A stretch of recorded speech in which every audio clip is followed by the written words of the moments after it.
नाम ही पहचान है। और बहुत परिश्रमी है और इसका राजनीतिक दृष्टि से भी फायदा मिलेगा और सरकार में रह करके जनता की सेवा की दृष्टि से भी फायदा मिलेगा। सर, उत्तर प्रदेश में महत्वपूर्ण चुनाव है और उसके पहले आपको एक बड़ी जिम्मेदारी दी गई है, राज्य मंत्री आपको बनाया गया है, क्या देखते हैं सर? राज्य मंत्री का एक नाम हमें आज मिला है। वैसे हम संगठन के एक सिपाही हैं और हर समय भारतीय जनता पार्टी का एक सिपाही कार्यकर्ता हर समय निरंतर कार्यरत रहता है। कोरोना काल में भी जब सभी दल कहीं दिखाई नहीं देते थे तब हमारी भारतीय जनता पार्टी कार्यकर्ता तब भी काम में लगे थे, सेवा के भाव में सब लगे थे। हम सब लोग मिलकर के काम करेंगे और निश्चित रूप से हम 2022 में स्पष्ट रूप से सरकार बनाएंगे। धन्यवाद। क्या कहेंगे सर, चुनाव सामने है और एक बड़ी जिम्मेदारी सरकार ने आपको दी है, राज्य मंत्री आपको बनाया गया है, क्या कहेंगे?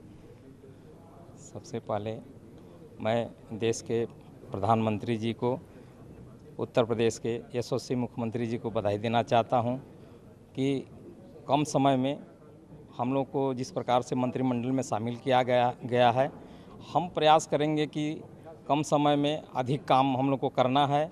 और ज़्यादातर हमारा पिछड़ा हुआ ज़िला है, हमारा आदिवासी बाहुल्य है, उनके लिए काम करना है और हम प्रयास करेंगे कि अधिक से अधिक जो है कि जनता के विकास के लिए, प्रदेश के विकास के लिए हम आगे आकर के विकास करने का काम कराएंगे। आपने योगी कैबिनेट के ये नए चेहरे और जिनका कहना है कि बीजेपी के जो कार्यकर्ता होते हैं, नेता होते हैं, वो किसी भी मोर्चे पर डटे रहने के लिए और कोई भी जिम्मेदारी निभाने में सामर्थ्य होते हैं। राजीव और अनामिका दोनों हमारे सहयोगी लगातार हमारे साथ बने हुए हैं और न्यूज़ 18 लगातार आपको कैबिनेट एक्सपेंशन से जुड़ी हर खबर सुबह से ही लगातार दे रहा है। अनामिका, बड़ी खबर और जो 7 नए मंत्री बने हैं और ये पूरी तरह से ऐसा लगता है कि 3 महीने पहले जो केंद्र में हुआ वही फॉर्मूला अपना लिया यूपी ने, यहाँ स्टेट है। और जैसा कि सबको पता है, 70 साल की सरकार में पूर्व की जो सरकारें थी उन्होंने कुछ नहीं किया, लेकिन 5 साल के अंदर योगी जी ने काफ़ी अच्छा काम किया है। उदाहरण के तौर पे पहले 12 मेडिकल कॉलेज थे हमारे प्रदेश में, आज की डेट में 30 मेडिकल कॉलेज है। तो निसंदेह जो समय है उसी समय में हम लोग बेहतर करेंगे। विपक्षी कह रहे हैं कि आपको मंत्री इसलिए बनाया गया है कि ये जो जाति समीकरण को साधने के लिए, इस पर आपका क्या कहना है? भारतीय जनता पार्टी का उद्देश्य ही यही है, सबका साथ, सबका विकास और सबका विश्वास। ये सभी जाति, धर्म और वर्ग को लेकर चलती है, तो इसमें हमें नहीं लगता कि इसमें कहीं से कोई भी बुराई है। ये तो और अच्छी बात है कि हर वर्ग के लोगों को हम आगे बढ़ाएं, हमारी पार्टी उन्हें अवसर दे विकास करने का प्रदेश का। पिछड़ों की तो पूरी तरह से भारतीय जनता पार्टी हितैषी है और हमें लगता है कि पिछड़ों के लिए भारतीय जनता पार्टी ने जितना किया है उतना अन्य किसी सरकार ने नहीं किया है। किस तरह का आपका अनुभव ये रहा?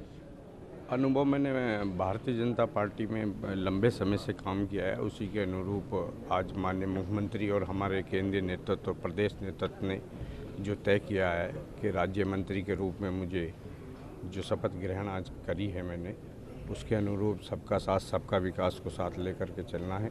और इस उत्तर प्रदेश को जो माननीय योगी जी और माननीय मोदी जी ने उत्तर प्रदेश को एक हिंदुस्तान भारत के एक सबसे बड़े प्रदेश को ऊंचाइयों पर पहुंचाया है, उसी के अनुरूप उसी टीम में मिलकर के हम लोग काम करेंगे। 3 माह बचे हैं, आप ऐसा कहना ये है कि बस खाना पूर्ति के लिए ये हुआ है एक्सपेंशन?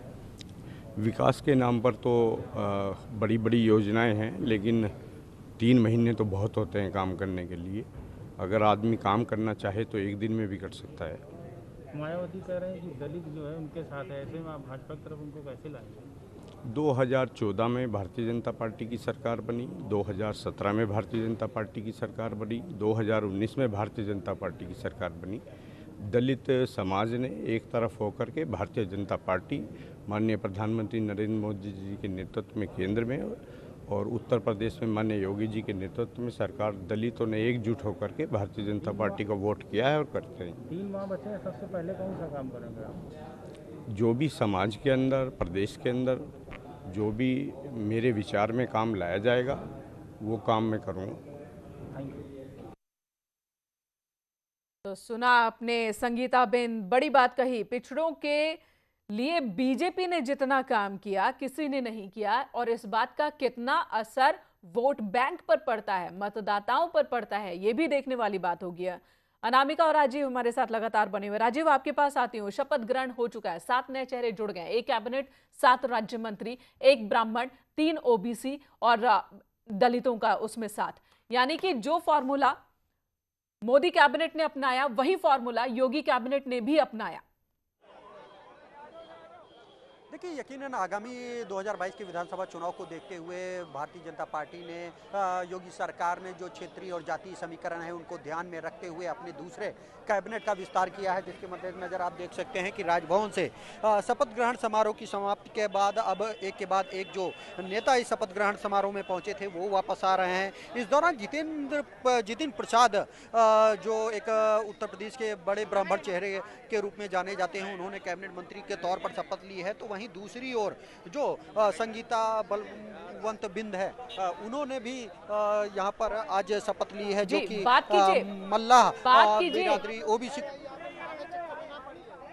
देखिए, ये वो पदाधिकारी हैं जो शपथ ग्रहण समारोह में शामिल थे। अभी जो नवनियुक्त मंत्री हैं और मुख्यमंत्री, वो अभी भी राजभवन में है और वो कुछ देर बाद निकलेंगे। ये वो बीजेपी के नेता हैं जिनको शपथ ग्रहण समारोह में शामिल होने के लिए आमंत्रित किया गया था, जिसके मद्देनजर आप देख सकते हैं कि इस वक्त एक के बाद एक जो बीजेपी के पदाधिकारी हैं वो यहाँ से निकल रहे हैं। इस दौरान इस बात का, क्योंकि शपथ ग्रहण जो समारोह है वो इस वक्त खत्म हो चुका है। इस वक्त प्रियंका रावत ये हैं जो कि बीजेपी प्रदेश महामंत्री हैं संगठन की, और इसी तरह अब जो शपथ ग्रहण समारोह में शामिल अतिथि थे वो तो बाहर आ रहे हैं, लेकिन अभी जो नवनियुक्त मंत्री हैं, मुख्यमंत्री हैं, वो राजभवन के अंदर ही मौजूद है और ये बताया जा रहा है कि वो कुछ देर बाद वहां से निकलेंगे। और ठीक है राजीव, अनामिका भी हमारे साथ राजभवन के पास से ही मौजूद है। अनामिका, आपके पास आती हूँ, वहां पर क्या गहमा गहमी चल रही है? आज का दिन तो लखनऊ के लिए बहुत ही हेक्टिक रहा है।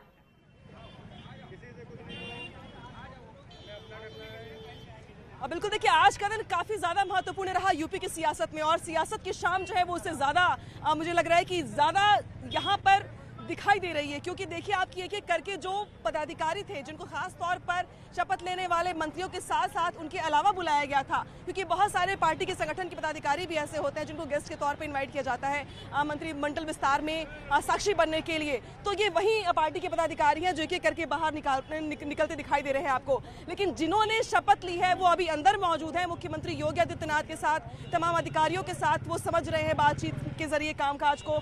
और अभी मैं राजभवन के बाहर मौजूद हूँ, तो एक एक करके जो पदाधिकारी हैं या अधिकारी हैं अब वो तो बाहर निकल रहे हैं, लेकिन अभी तक शपथ लेने वाले मंत्रियों में से मुझे कोई चेहरा नजर नहीं आया है। यानी कि सभी मंत्री अभी राजभवन के अंदर हैं और उनकी बातचीत मंत्रणा चल रही है। हालांकि ये शाम उनके लिए, ये तारीख पोर्टफोलियो की जहां तक बात है तो वो कब तक क्लियर होगा? आज शपथ ग्रहण से पहले एक बड़ी मीटिंग भी हुई, हाई लेवल मीटिंग भी हुई, पोर्टफोलियो को लेकर कब तक तस्वीर साफ होगी? और देखिए, पोर्टफोलियो को लेकर के कम से कम आज शपथ ग्रहण से एक बात तो साफ हो गई कि जितिन प्रसाद कैबिनेट मंत्री होंगे, बाकी सारे राज्य मंत्री होंगे। तो यानी कि जो राज्य मंत्री होंगे उनके विभागों का जो बंटवारा है अब वो काफी ज्यादा अहम हो जाता है, लेकिन सबसे ज्यादा अहम होगा जितिन प्रसाद का विभाग, क्योंकि उनको कैबिनेट विभाग दिया गया है। और हमारे पास जो इन्फॉर्मेशन है उसके मुताबिक चेतन चौहान और कमला रानी वरुण ऐसे 2 कैबिनेट मंत्री थे जिनका देहांत हो चुका है कोरोना की वजह से, और उन दोनों के विभाग आज तक मुख्यमंत्री योगी आदित्यनाथ के पास है। तो जब पोर्टफोलियो का बंटवारा होगा तो वो काफी देखना महत्वपूर्ण होगा कि जितिन प्रसाद जिनके प्रोफाइल में 4 चांद लगाया गया है, कैबिनेट देने के बाद उनको पोर्टफोलियो में विभाग कौन सा मिलता है। इसके अलावा जो बाकी राज्य मंत्री हैं उनके लिए भी ये 6 महीने काफी अहम होंगे। हालांकि 6 महीने का समय काफी कम होता है किसी भी नेता के लिए विभाग को समझने के लिए या कामकाज को करने के लिए। बिल्कुल, अनामिका देखें तो ठीक से 6 महीने भी नहीं है काम करने के लिए, तो ठीक से 6 महीने भी नहीं बचे। इलेक्शन से पहले अधिसूचना जारी हो जाएगी और उससे पहले समझने में भी वक्त लगेगा काम को, तो काम करने के लिए तो वक्त बहुत ही कम है इनके पास। अजीत भी हमारे साथ जुड़ चुके हैं। अजीत सिंह, अजीत आपके पास क्या और महत्वपूर्ण जानकारी है? 1 कैबिनेट मंत्री, 6 राज्य मंत्री, पोर्टफोलियो को लेकर भी अब बात होगी, और जैसा कि अनामिका कह रही थी कि सबसे ज्यादा महत्वपूर्ण ये देखना होगा कि जितिन प्रसाद को क्या जिम्मेदारी दी जाती है। अजीत। देखिए बिल्कुल ठीक बात है अनामिका, सही बात करें, क्योंकि जितिन प्रसाद को जिस जलवे के साथ उत्तर प्रदेश की बीजेपी में शामिल किया गया था, प्रधानमंत्री से मुलाकात की उन्होंने, अमित शाह से मुलाकात की और उसके बाद योगी आदित्यनाथ से मुलाकात की, तो ये कहा जा रहा था उसी वक्त की विस्तार होगा तो जतिन प्रसाद को बहुत बड़ा कद दिया जाएगा।